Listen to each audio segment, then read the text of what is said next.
Welcome to the Conservative Book Society. Today we are talking about Charles Dickens' A Christmas Carol. I'm going to introduce Charles Dickens to you, some of the themes and ideas, and then in a second video we are going to go in depth as to why this was an instant classic and remains a classic today.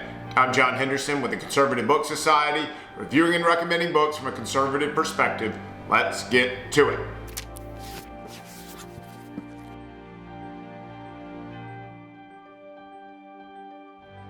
All right, Charles Dickens was already famous when he wrote A Christmas Carol. He had already written Oliver Twist. Later he would write A Tale of Two Cities, and various other things, David Copperfield, and various other very famous books. He's one of the most famous authors of that time. But it was London in 1843, and his publishers were not very happy with him because sales of his recent books had been in decline. He owed them, in October of that year, he owed them something before the end of the year. And so he says that he roamed the streets at night, walking 15, 20 miles a night. His wife was pregnant with their 5th child, and he was roaming the streets of London, wondering what to write, thinking about his options, and then that's where A Christmas Carol took hold. And in 6 weeks of furious writing focus, he was able to write what became an instant Christmas classic and remains a classic today. So here's some of the important things about A Christmas Carol.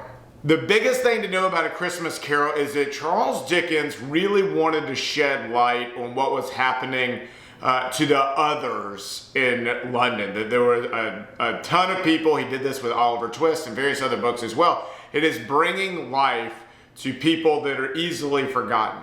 And he did this in A Christmas Carol with Bob Cratchit and various other figures. And so in that book, you will see that he is really trying to expose, well, there are many themes, and we'll talk about those in the next video, but he's really, one of his big motivating factors is trying to show people, his contemporaries, the higher class sort of people, that there's this whole segment of society that we cannot forget about and that we need to take care of, and that to whom much is given, much is expected, that sort of mentality. Okay, but the story goes something like this. Scrooge is a really bad, sinister fella, and his old business partner, Jacob Marley, has died off, and he is just mean. Scrooge is just mean to everybody. And so Scrooge is then visited by his old business partner after his death in the form of a ghost,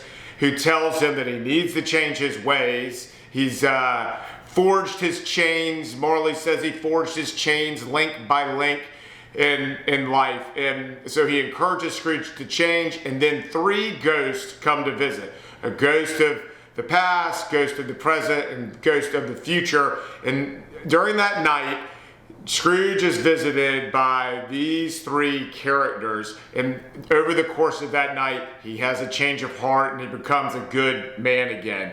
Like he was born and clearly started off life as a pretty decent fella, and then circumstances changed and hardened his heart and made him not such a good guy, full of sinful behaviors. He was mean. The description that Dickens gives us is just fantastic. He says, I'll read you this. "Oh, but he was a tight-fisted hand at the grindstone, Scrooge. A squeezing, wrenching, grasping, scraping, clutching, covetous old sinner. Hard and sharp as flint, from which no steel had ever struck out generous fire. Secret and self-contained and solitary as an oyster. The cold within him froze his old features, nipped his pointed nose, shriveled his cheek, stiffened his gait, made his eyes red, his thin lips blue, and spoke out shrewdly in the grating voice. A frosty rime was on his head, and on his eyebrows, and his weary chin. He carried his own low temperature always about him. He iced his office in the dog days, and he didn't thaw it 1 degree at Christmas."